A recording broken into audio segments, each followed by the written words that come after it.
அண்மை செய்தியை பார்த்துக் கொண்டிருக்கிறோம். பொன்முடியின் கருத்துக்கள் பெண்கள் சைவ வைணவ சமயங்களை இழிவுபடுத்தும் வகையில் உள்ளது என உயர்நீதிமன்றம் தெரிவித்திருக்கிறது. இது தொடர்பான அண்மை செய்தியை பார்த்துக் கொண்டிருக்கிறோம். பொன்முடியின் கருத்துக்கள் பெண்கள் சைவ வைணவ சமயங்களை இழிவுபடுத்தும் வகையில் அமைந்திருப்பதாக உயர்நீதிமன்றம் தெரிவித்திருக்கிறது.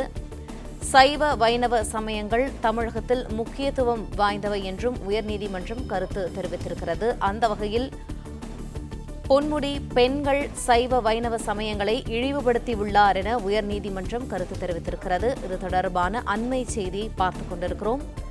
சைவ சமயத்தின் விபூதி பட்டையும் வைணவத்தின் நாமமும் புனிதமானது என்றும் அதனை அமைச்சர் பொன்முடி இழிவாக பேசியுள்ளார் என்றும் உயர்நீதிமன்றம் தெரிவித்திருக்கிறது.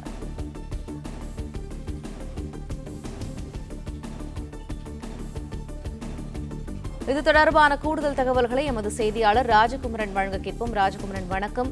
உயர்நீதிமன்றம் என்னென்ன மாதிரியான கருத்துக்களை தெரிவித்திருக்கிறது? அமைச்சர் பொன்முடி அண்மையில் பேசியிருந்த ஒரு பேச்சு சர்ச்சைக்குரியதாக இருந்தது. சைவம் வைணவம் ஆகியவற்றின் புனித குறியீடுகளை ஒப்பிட்டு அமைச்சர் பொன்முடி பேசியிருந்த அந்த கருத்துக்கு பலரும் எதிர்ப்பு தெரிவித்து வந்த நிலையில் அது தொடர்பான வழக்கும் சென்னை உயர்நீதிமன்றத்திலே பதிவு செய்யப்பட்டிருந்தது. இந்த நிலையில்தான் பல்வேறு உச்ச நீதிமன்ற தீர்ப்புகளையும் மேற்கோள் காட்டி தற்பொழுது உயர்நீதிமன்ற நீதிபதிகள் இந்த தகவலை தெரிவித்திருக்கின்றார்கள். அதன்படி அமைச்சர் பொன்முடியினுடைய பேச்சு மத உணர்வுடன் சம்பந்தப்பட்டுள்ளது, அதனை பாதிப்பதாக உள்ளது என்று குறிப்பிட்டிருக்கக்கூடிய நீதிபதிகள் கடந்த விசாரணையின் பொழுது புகார்கள் பெறப்பட்டுள்ளதாக அரசு தரப்பில் தெரிவிக்கப்பட்டது. ஆபாசம் தவிர்த்து இந்த பேச்சு இரண்டு சமயத்தினரையுமே புண்படுத்தி இருக்கின்றது என்று குறிப்பிட்டிருக்கக்கூடிய நீதிபதிகள் அமைச்சர் பொன்முடியின் பேச்சு வெறுப்பு பேச்சு என்ற குற்றச்சாட்டில் வருகின்றது என்று குறிப்பிட்டிருக்கின்றார்கள். நீதிபதி ஆனந்த் வெங்கடேஷ் அந்த தீர்ப்புகளை எல்லாம் வழங்கி வருகின்றார். இந்து சமயங்களை இழிவுபடுத்தியுள்ளார் அமைச்சர் பொன்முடி என்று குறிப்பிட்டிருக்கக்கூடிய உயர்நீதிமன்ற நீதிபதிகள் பொன்முடியின் கருத்துகள் பெண்கள் சைவ வைணவ சமயங்களை இழிவுபடுத்தக்கூடிய வகையில் உள்ளது என்று நீதிபதிகள் குறிப்பிட்டிருக்கின்றார்.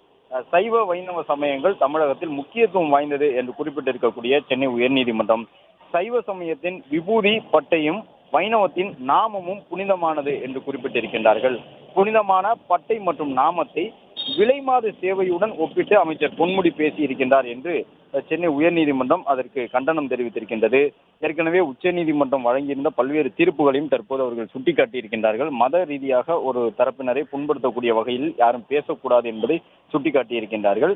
அதன்படி பொன்முடியினுடைய கருத்துக்கள் பெண்களை மட்டுமல்லாமல் சைவ வைணவ சமயங்களையும் இழிவுபடுத்தும் வகையில் உள்ளதாக குறிப்பிட்டிருக்கக்கூடிய சென்னை உயர்நீதிமன்றம் உள் அரங்கு கூட்டம் பேச்சின் ஒரு பகுதி மட்டும்தான் வெளியாகி உள்ளது, உங்கள் உத்தரவு தவறானது என்றெல்லாம் நீதிபதியிடம் பொன்முடி தரப்பில் வழக்கறிஞர்கள் முன்வைத்திருந்த அந்த விகாஸ் சிங் தரப்பில் முன்வைக்கப்பட்டிருந்த வாதங்களை ஏற்றுக்கொள்ள முடியாமல் கண்டனம் தெரிவித்திருக்கக்கூடிய நீதிபதி பொன்முடியினுடைய பேச்சு காவல்துறை அரசியலமைப்பு பதவியில் உள்ளவர்கள் என்பதால் எந்தவிதமான சலுகையும் வழங்க முடியாத வகையிலான பேச்சாக உள்ளது என்று குறிப்பிட்டிருக்கின்றார். பொன்முடியினுடைய பேச்சை ஏற்றுக்கொண்டிருக்கின்றார்களா, அமைச்சரே ஏற்றுக்கொள்கின்றாரா என்று கேட்டிருக்கக்கூடிய நீதிமன்றம் கட்சி பதவியிலிருந்து எதற்காக நீக்கப்பட்டிருக்கின்றார், போலீஸ் நடவடிக்கை இன்னும் எடுக்கவில்லை என்பதையெல்லாம் சுட்டிக்காட்டியிருக்கின்றார்கள். அமைச்சர் பொன்முடியின் மீது ஒழுங்கு நடவடிக்கை எடுக்கப்பட்டிருக்கின்றது. அவர் வகித்து வந்த துணை பொதுச் செயலாளர் என்ற கட்சி பொறுப்பிலிருந்து அவர் விடுவிக்கப்பட்டுள்ளதை சுட்டிக்காட்டியிருக்கக்கூடிய நீதிபதிகள் அந்த பேச்சை அந்த கட்சி ஏற்றுக்கொள்ளவில்லை என்றாலும் அவர் பதவியில் இருந்து மட்டும்தான் நீக்கப்பட்டிருக்கின்றாரே தவிர அவர் மீது போலீஸ் நடவடிக்கை எதுவும் எடுக்கப்படவில்லை என்பதை சுட்டிக்காட்டியிருக்கின்றார்கள். காவல்துறை அரசியலமைப்பு பதவியில் இருப்பவர்கள் எதையேனும் பேசினார்கள் என்பதற்காக அவர்களுக்கு எந்த விதமான சலுகையையும் வழங்கிவிட முடியாது என்றும் நீதிபதிகள் குறிப்பிட்டிருக்கின்றார்கள். பல்வேறு உச்ச நீதிமன்ற தீர்ப்புகளையும் தற்போது மேற்கோள் காட்டி வருகின்றார்கள். அமைச்சர் பொன்முடியினுடைய பேச்சு வெறுப்பு பேச்சு என்ற குற்றச்சாட்டின் கீழ் வருகின்றது என்று தெரிவித்திருக்கக்கூடிய நீதிபதி அமைச்சருடைய பேச்சு மத உணர்வுடன் சம்பந்தப்பட்டது, மத உணர்வுகளை பாதிப்பதாக உள்ளது, கடந்த விசாரணையின் பொழுதே புகார்கள் பெறப்பட்டுள்ளதாக அரசு தரப்பில் தெரிவித்தார்கள்.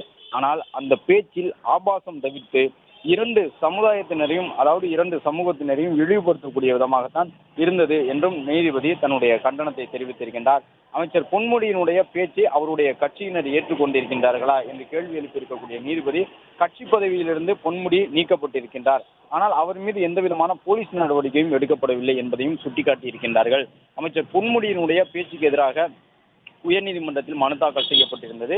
அவர் பேசும் பொழுது ஒரு உள்ளரங்கு கூட்டத்தில் தான் பேசியிருந்தார் என்றாலும் கூட அந்த உள்ளரங்க கூட்டத்தில் பேசினார்கள் என்பதற்காகவோ அல்லது கட்சி பொறுப்பில் இருக்கின்றார்கள் என்பதற்காகவோ எந்த விதமான சலுகையும் வழங்க முடியாது என்று நீதிபதிகள் தெரிவித்திருக்கிறார். போலீஸ் நடவடிக்கை எடுக்காதது துரதிர்ஷ்டவசமானது என்று கூறியிருக்கக்கூடிய நீதிபதி, புகார் விசாரித்து எந்த குற்றமும் நிரூபணமாகவில்லை என அரசு தெரிவித்துள்ளது. மதுரை அமர்விலும் இதே கருத்தை தெரிவித்துள்ளனர். ஆனால் பொன்முடியின் மீது காவல்துறை ரீதியாக துறை ரீதியிலான நடவடிக்கை எடுக்காதது துரதிர்ஷ்டவசமானது என்ற கருத்தை தற்பொழுது உயர்நீதிமன்றத்தினுடைய நீதிபதி அவர்கள் தெரிவித்திருக்கின்றார். பொன்முடியினுடைய பேச்சுக்கு கடும் கண்டனம் தெரிவித்திருக்கின்றார். ஏற்கனவே பொன்முடி தரப்பில் அந்த வாதங்கள் எல்லாம் முன்வைக்கப்பட்டிருந்த நிலையில் உத்தரவு தற்போது வழங்கப்பட்டு வருகின்றது.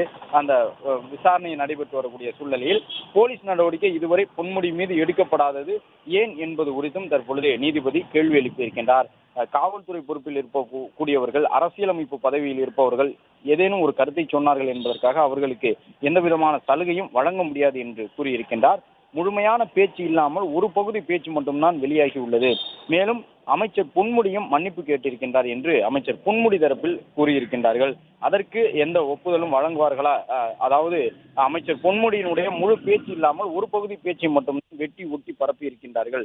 அது மட்டுமல்லாமல் அந்த வெளியாகி இருந்த பேச்சுக்கும் பொன்முடி வருத்தம் தெரிவித்திருக்கின்றார் என்று நீதிபதியிடம் அந்த பொன்முடி தரப்பு வழக்கறிஞர்கள் தங்களுடைய கருத்தை பதிவு செய்து கொண்டிருக்கின்றார்கள். ஆனால் நீதிபதியை பொறுத்தவரை தெளிவாக சொல்லுகின்றார், உள்ளரங்க கூட்டத்தில் பேசினோம் என்பதற்காக மனதில் பட்டதை எல்லாம் பேச முடியாது.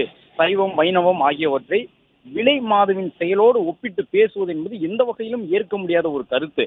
விபூதி அணிவது, பட்டை அணிவது, அதே போன்று நாமம் இடுவது என்பது சைவத்தையும் வைணவத்தையும் பின்பற்றக்கூடிய மதம் சார்ந்த மக்களுடைய நம்பிக்கை.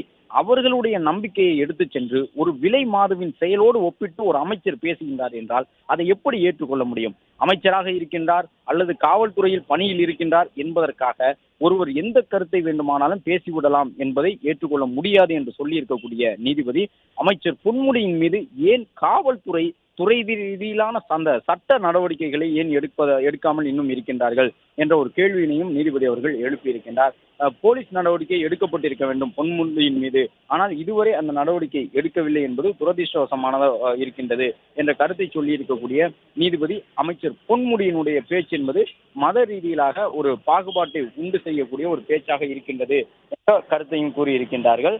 மேலும் அந்த புகாரை முழுமையாக விசாரித்து குற்றம் நிரூபணம் ஆகவில்லை என்பதை உறுதி செய்திருக்கின்றோம் என்று அரசு தரப்பில் கூறப்பட்டுள்ள கருத்தை ஏற்க முடியாது என்று கூறியிருக்கக்கூடிய நீதிபதி அவர்கள், மதுரை அமர்விலும் இது போன்ற மனுவிலே இதே கருத்தை தான் நீங்கள் சொல்லியிருக்கின்றீர்கள். புகாரை விசாரித்தோம், எந்த குற்றமும் நிரூபணம் ஆகவில்லை என்று கூறியிருக்கின்றீர்கள். ஆனால் அதை ஏற்றுக்கொள்ள முடியாது. அமைச்சர் பொன்முடியின் மீது கட்சி ரீதியிலான நடவடிக்கை எடுக்கப்பட்டிருக்கின்றது. ஏனென்றால் அந்த கட்சியினரே அவருடைய பேச்சை ஏற்றுக்கொள்ளவில்லை.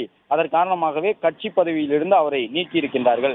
ஆனால் காவல்துறை நடவடிக்கை, போலீஸ் நடவடிக்கை, சட்ட ரீதியிலான நடவடிக்கை எடுக்கப்படவில்லை.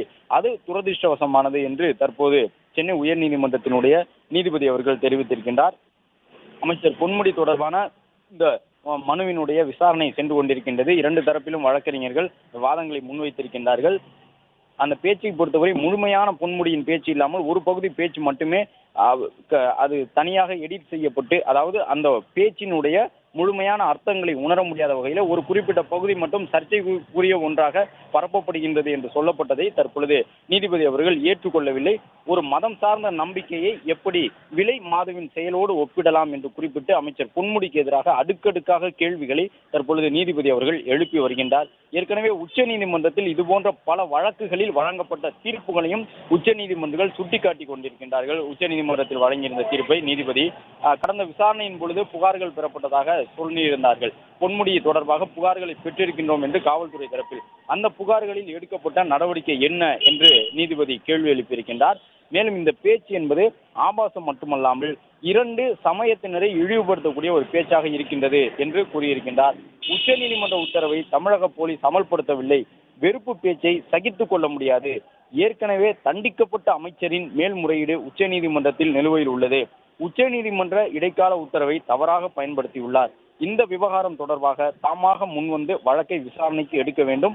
பதிவுத்துறை இந்த வழக்கை தலைமை நீதிபதிக்கு பரிந்துரை செய்ய பதிவுத்துறைக்கும் தற்பொழுது நீதிபதி அவர்கள் உத்தரவு பிறப்பித்திருக்கின்றார். ஏற்கனவே அமைச்சர் பொன்முடியின் மீது அந்த சொத்து குவிப்பு உள்ளிட்ட வழக்குகள் நிலுவையில் இருந்தன. அதில் தண்டனை பெற்றிருந்தார். அதன் பிறகு உச்சநீதிமன்ற வழிகாட்டுதல் படி அவருக்கான அந்த பிணை வழங்கப்பட்டிருக்கின்றது. மேல்முறையீடு செய்திருக்கின்றார். அதனை எல்லாம் சுட்டிக்காட்டி இருக்கக்கூடிய நீதிபதி உச்சநீதிமன்றத்தினுடைய உத்தரவை தமிழக போலீசார் அமல்படுத்தவில்லை. வெறுப்பு பேச்சுகளை சகித்துக் கொள்ள முடியாது. அது யார் பேசியிருந்தாலும் சரி, அவற்றை சகித்துக் கொள்ள முடியாது. ஏற்கனவே தண்டிக்கப்பட்ட ஒரு அமைச்சர் மேல்முறையீடு செய்திருக்கின்றார் உச்சநீதிமன்றத்தில். அது நிலுவையில் உள்ளது. அந்த சூழ்நிலையில் உச்சநீதிமன்றத்தினுடைய இடைக்கால உத்தரவை தவறாக பயன்படுத்தி இருக்கின்றார் பொன்முடி என்று கடும் விமர்சனத்தை பொன்முடிக்கு எதிராக நீதிபதி அவர்கள் முன்வைத்திருக்கின்றார். மேலும் இந்த விவகாரம் தொடர்பாக தாமாக முன்வந்து வழக்கை விசாரணைக்கு எடுக்க வேண்டும் என்று நீதிமன்ற பதிவாளருக்கு நீதிபதி அவர்கள் தற்பொழுது இந்த உத்தரவினை பிறப்பித்திருக்கின்றார். அதன்படி தலைமை நீதிபதி அமர்விலே பொன்முடி தொடர்பான இந்த வெறுப்பு பேச்சு வழக்கு விசாரிக்கப்பட வேண்டும் என்பதற்கான உத்தரவு வழங்கப்பட்டிருக்கின்றது. பொன்முடி தொடர்பான இந்த வழக்கை தானாக முன்வந்து விசாரணைக்கு எடுக்க வேண்டும் எனவும் தலைமை நீதிபதி அமர்விலே இது விசாரிக்கப்பட வேண்டும் என்றும் கூறியிருக்கக்கூடிய நீதிபதி ஏற்கனவே இந்த சொத்து குவிப்பு உள்ளிட்ட வழக்குகளில் பொன்முடி தண்டனை பெற்றிருந்ததை சுட்டிக்காட்டக்கூடிய விதமாக ஏற்கனவே தண்டிக்கப்பட்ட அமைச்சரின் மேல்முறையீடு உச்சநீதிமன்றத்தில் நிலுவையில் உள்ளது என்பதை குறிப்பிட்டிருக்கின்றார். மேலும் உச்சநீதிமன்றத்தினுடைய இடைக்கால உத்தரவில் பொன்முடி மேல்முறையீடு செய்த பிறகு சில வழிகாட்டுதலை உச்சநீதிமன்றம் வழங்கியிருந்தது. ஆனால் அவற்றுக்கெல்லாம் முரணாக பொன்முடி செயல்பட்டு கொண்டிருக்கின்றார் என்ற ஒரு கடும் விமர்சனத்தையும் தெரிவித்திருக்கின்றார்கள். காவல்துறையினருக்கும் சில அறிவுறுத்தலை நீதிபதி வழங்குகின்றார். காவல்துறையினர் நடவடிக்கை எடுத்திருக்க வேண்டும் என்று குறிப்பிடக்கூடிய நீதிபதி அவர்கள் அதே போன்று இந்த வெறுப்பு பேச்சை சகித்துக் கொள்ள முடியாது. தலைமை நீதிபதி முன்பாக இது பட்டியலிடப்பட வேண்டும். அதற்காக இந்த வழக்கை தானாக முன்வந்து விசாரணைக்கு ஏற்க வேண்டும் என்ற ஒரு கருத்தையும் பதிவாளரிடம் தெரிவித்திருக்கின்றார்.